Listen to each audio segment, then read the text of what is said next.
જય સ્વામિનારાયણ. આજના દર્શન.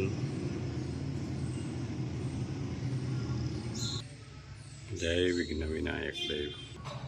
જય કષ્ટભંજન દેવ. Good morning. જય સ્વામિનારાયણ, જય સિયારામ, જય શ્રી કૃષ્ણ, જય માતાજી. ઓમ નમઃ શિવાય. સિદ્ધેશ્વર મહાદેવની જય. ગીર ગાયનું ઘી 2 બવણી ભરીને આવી ગયું છે. યુકેનો ઓર્ડર છે 10 કિલો. 10 કિલોનો ઓર્ડર છે યુકેનો. 2 કિલોની બવણી ભરવાની છે. હા, હવે આપણે બવણી થોડીક મોટી લીધી. હા, 2 કિલો ભરવાના છે.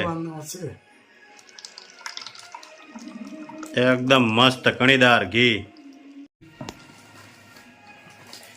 ઘીના ઓર્ડર બધા સારા આવે છે. હા, મોટા ઓર્ડર જ હોય છે, બધા મોટા ઓર્ડર ઘીના. અને આવી રીતના પેક કરતા જાય. અંદર કોથળી ઉતારી દેવી, ગાંઠ મારીને કમ્પ્લીટ કરી દેવી. કેમ છે નીલુભાઈ? સુપર હો. જામી ગયું છે, ઠંડુ વાતાવરણ થઈ ગયું ને વરસાદનું. હા, 10 કિલો ઘી 2 કિલોના પેકિંગમાં છે. યુકે 10 કિલો ઘી યુકે જવાનું છે.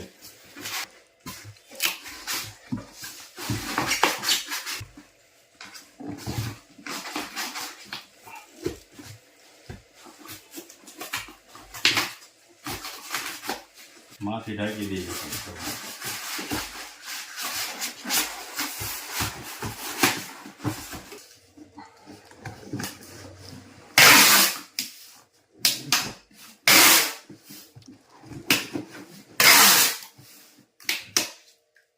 ઘીનું પેકિંગ વ્યવસ્થિત કરવું પડે. હજી આની માથે કોથળી ચડાવી દેવું. આની પેલા પાર્સલ ગયું હતું ને, એમાં ખાલી 1 કિલો ઘી મોકલ્યું હતું. હા, પછી ઘી ખાઈને એનો ઓર્ડર આવ્યો 10 કિલો ઘી. અને હજી બીજા ઓર્ડર પાછળ બાકી છે. એટલે લાઈનમાં આવતા જાય બધાયના. ઈ યુકે વાળાના છે, અહીંના છે. પેન્ટિંગમાં રહી છે. આપણે ઓલા જેટલું ઘરનું થાય એટલું જ આપવાનું. હા, એક હેર ઓઇલ,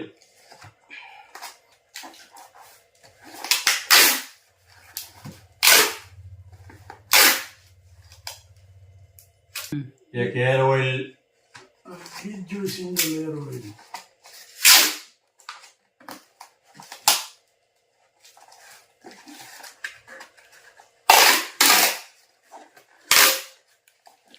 હાય સ્વામિનારાયણ. જય સ્વામિનારાયણ. હું આજ બનાવવું છે? આજે આપણે વેજ પુલાવ બનાવવાના છે. હું વાત છે. એટલે જો મસ્ત ભાત મૂકી દીધા છે.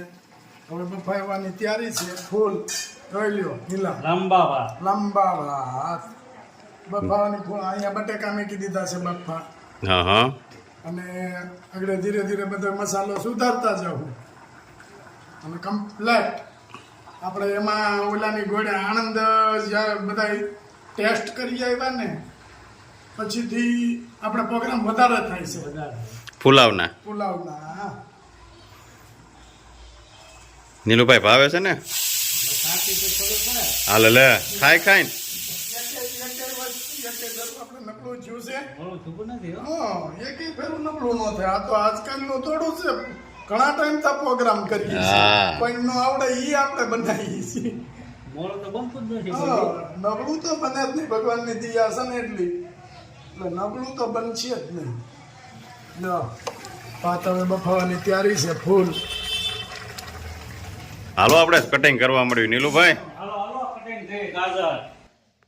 જો લીલા વટાણા, હા, પછી 2 જ મરચી નાખવાની. 2 થી 3 મરચી નાખશું ને હા, એટલે માપે તીખું થાય.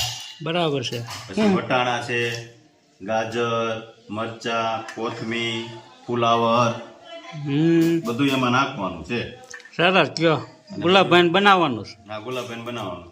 આપણે બધું કટિંગ કરી દેવી. વાહ, સરસ. ગાજર સુધારવાનું કામ હાલે છે. અને રજુભાઈ ફુલાવર કાપે છે, કારણ કે કળી નોખી પાડવી પડે. તે ચડે ને તો એ ચાલશે. નકર તો કાસું રે ફુલાવર. જો ઝીણું કટિંગ ગાજરનું કરવાનું. તો મરચી નાખશું. મરચી આવશે, મરચાં આવશે, બટાકા બફાઈ ગયા છે. અત્યારે તોય વટાણા ફોલાઈ ગયા છે. અત્યારે તોય થોડુંક બકાલામાં કેવરાવે, પણ આજે બધાની એવી ઈચ્છા હતી કે આજે આપણે હમણાં ભજીયાનો પ્રોગ્રામ કર્યો, હવે આપણે થોડુંક હળવો પ્રોગ્રામ કરી. મેં કીધું તો પછી હળવા પ્રોગ્રામમાં તો વેજ પુલાવ બનાવી નાખી. એટલે વેજ પુલાવ બનાવવાનું ચાલુ આપણે કર્યું છે. આગળ જુઓ તમે. ને પછી બધાય હારે મળી અને ભોજન કરશું. આપણું નેચર જ એવું છે કે હરેક જમવાવાળા હોય ને તો મજા આવે. એકલું એકલું ખાવાની ભાવે નહીં. અને ભાવવા કરતાં આપણે ગમે ત્યાં ગયા હોય કે અહીંયા ઘેરે આપણે ઘેરે બનાવ્યા હોય તો કોઈક હોય તો મજા આવે. હાવ એકલા એકલા તો ન ભાવે. તોય તેથી ગોટામાં નહોતા માણસો, હા, બધા બહાર ગયા હતા. નકર તો આપણું આખું ગ્રુપ હોય. નકર તો બધાય 40-50 જણા તો આરામથી થઈ જાય. આરામથી થઈ જાય. તો આપણે કેટલા 30 જણા જેવું થયું. 2 પંગત પાડીને એમાં અજગર નીકળ્યો ને, અજગર નીકળ્યો પછી આપણે ભાગ્યા. પછી છોકરાઓ કહેવાય અહીંયા નો રેવાય. એવો જમીન હાલતા બધાય. બાલાને પછી ટીડડાની બહુ બીક લાગી. પ્રયાગને ટીડડું ચડ્યું તો એને એમ કે અજગર અહીંયા આવ્યું, પણ હકીકત થયું હતું એવું. ભાઈ નટુભાઈએ પૂંછડી પકડીને આમ ઘા કર્યો પાછો આપણી બાજુ. એટલે છોકરાઓ બીવે. છોકરા બધા ક્યાં હાલો ઘેરે જવું છે. હવે ઘરે વહી જવું છે હોય ઈ કે. મેં કીધું કાં રોકાવ ને ભાઈ હમણાં? ઈ કે નહીં હો, રોકાવાની વાત નહીં. નાય સ્વામિનારાયણ. ઘનશ્યામભાઈ આવી ગયા છે. ઘનશ્યામભાઈને શું છે આ બધું? બસ આપણે શું હોય સાજેભાઈ વરસાદના માહોલમાં પ્રોગ્રામ હોય થોડોક પુલાવ બનાવી નાખી એમ. હળવો ખોરાક. સરસ સરસ. ઘનશ્યામને એટલે તો બોલાવ્યો. બોલાવ્યા છે. નહીં હો.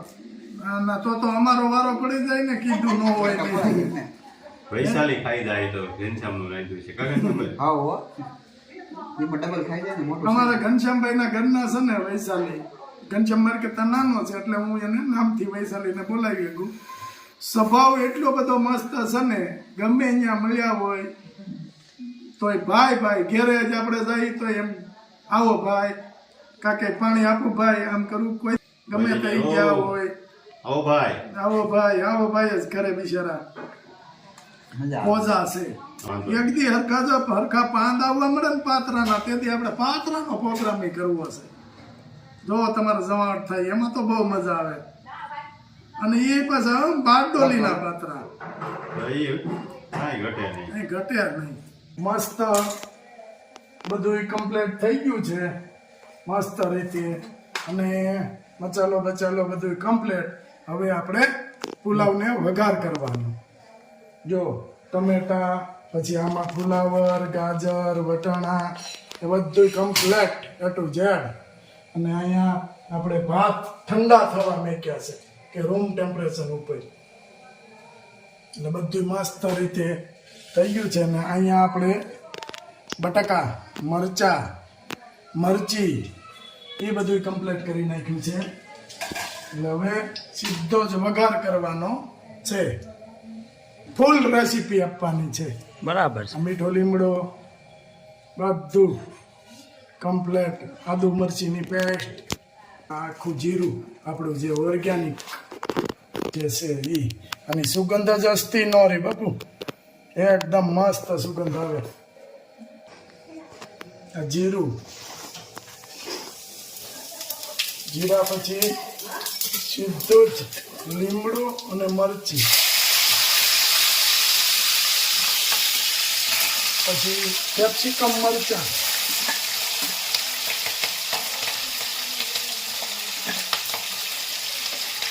પછી મરચાં હરખાથી વ્યવસ્થિત ચડી જાય એટલે થોડોક ગેસ ધીમો કરી નાખવાનો. અત્યારે મરચાં કમ્પ્લીટ. હવે પાલક જે ઝીણી કટિંગ કરી હતી પાલક મસ્ત અને ટમેટા પાલક ટમેટા અને બટાકા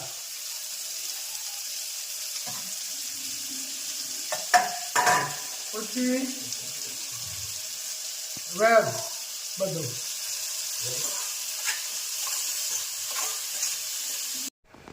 હલ્દી પાવડર લાખા ડોંગ હળદર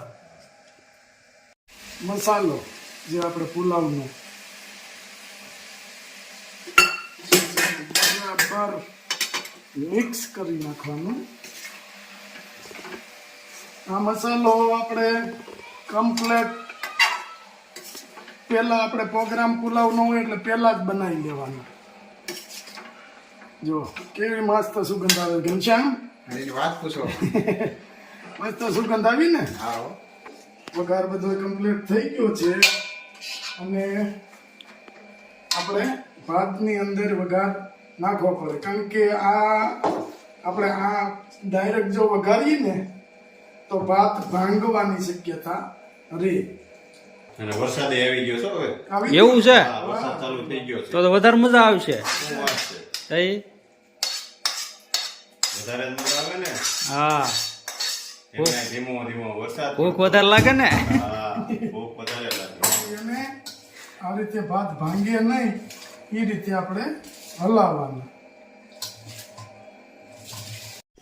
વરસાદ ચાલુ થઈ ગયો છે અને પુલાવની જમાવટ છે. ઘનશ્યામભાઈ કેમ બન્યા છે પુલાવ? એની વાત પૂછો માં. હે, હા જમાવટ છે ને? ફૂલ જમાવટ હો. હા. અને ઠંડુ હવામાન હોય એટલે આવી વસ્તુ જામે જ. બા કેમ બન્યા છે?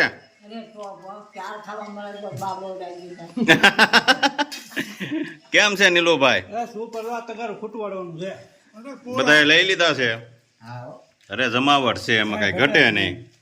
કા બહાર ખાવા જાય આ વસ્તુ એમાં કેવી વસ્તુ વાપરી છે એ તો આપણને ખબર નથી. એટલે શુદ્ધ શાકાહારી ઘેર જ બનાવી લેવાનું, બહાર જવા પણ જ નહીં. હા. કેમ ઘનશ્યામભાઈ? બસ હો મજામાં હો. વરસાદ છે એટલે જમાવટ છે ને? બસ વરસાદ થઈ તો ખુશમાં થઈ બધા. હા. ઘટે જ નહીં ઘટે નહીં ને? ઝરમર મેહુલો વરે છે ને આપણે બે ગયા જમવા ગરમા ગરમ તો એકાદો દુહો આવડે જ ગાલે. મને ક્યાં આવડે આવડે એ તો એ વખત ને માથે કાનજી બાપા નીલા વાહ કાનજી બાપાનો એક તારો. કાનજી બાપા ઓ, કાનજી બાપાનો એક એની વાર્તા એવી હોય કા જીથરો ભાભો ને ચલાવાનું ગૌરવ છે આપણે. એ મોટો ગૌરવ છે કાનજી ભૂટા બારોટ. આપણા ગામના પહેલા કલાકાર જઈ કે એને એવોર્ડ મળ્યો હતો હા. કાનજી બાપાનો. એ સમયમાં એ સમયમાં એને એવોર્ડ મળ્યો હતો. વડાપ્રધાને બોલાવ્યા હતા ભાઈ એને. બધાને બોલાવ્યા હતા અને રેડિયોમાં એની વાર્તા આવે વાર્તા ને, આવે. તો ગામના લોકો જેની પાસે રેડિયો હોય ને એની ઘેરે જઈને એવા શાંતિથી સાંભળતા હતા. તો ટીવી નો રેડિયો જ આવી રીતના વૈસે મૂકી દે અને ફરતા બેસી જાય ફરતા બે અને ઈ કાનજી બાપાનો અવાજમાં ઈ વાર્તા એટલે અને એક તારો વાગતો હોય કાનજી બાપાનો. કેમ વાગે નીલા? જમાવટ હોય. બાર આજે થઈ ગયા. વખત અને એમાં થાય એમાં કહેવાય થાય ઈ કાનજી બાપાનો રાગ અને એમ પાછા આપણા જાદુ બાપા હા. ઈ કલાકારે એવા શંકર ભગવાનની મોજડી મોજડી. બોલ્યા હતા અને ઈ જમાવટ થાય એટલે અગરય મરયવી ભાઈ ભાઈ નાસી ભળો ના થઈ અગરય મરયવી. એમાંય તો તબલા વાળાને કાંઈ પણ થાપી મારવામાં ભૂલ પડ્યો ને એટલે જાદુ બાપા તરત જ કહી દેતા કે હરખા વગાડની હું મરું તું મરું હું મરું તું મરું. જાદુ બાપા તરત જ મોઢે. કારણ કે હારા કલાકારો છે કે જે કોઈ એને આશા વિનાના કે આવું બધાને શીખવાડતા ને સંભળાવતા એને કોઈ આશા નહોતી કે હું અહીંથી કમાઈ લઉં. એને એ હતું કે ભગવાન તરફ લોકો વળે એટલે આ કાનજી બાપા છે, પછી આપણે જાદુ બાપા છે, શંકરની મોજડી બોલતા. પણ હું કામ બોલતા કે પબ્લિક ખબર પડે કે યંગ જનરેશન આવશે અને પછી કોઈ માને ન માને. જો કે આપણે તો સારું છે માને છે પણ એવાય લોકો હોય કે કોઈ ન માનતા હોય પણ એ ત્યાં સુધી પહોંચાડતા કે આ વસ્તુ ભગવાન હતી એમ. નકર જાદુ બાપાને બિચારાને ઉંમર થઈ ગઈ હતી તોય પ્રોગ્રામ કરતા. બસમાં એમ કાનજી બાપાની ઉંમર થઈ ગઈ હતી છતાં એનો પ્રોગ્રામ અને એની વાર્તાઓ તો હજી પ્રખ્યાત. હજી આવે રેડિયામાં, જેની પાસે હોય ને રેડિયા એમાં. બહુ સરસ વાર્તાઓ કરતા. કરો જમાવટ નીલુભાઈ. હવે નીલુભાઈ જો વાતુમાં થાળી કરી દીધી પૂરી. પૂરા કરવાના છે. એવું છે? હાલો કરો. લાગો છો ઈ સ્વાધા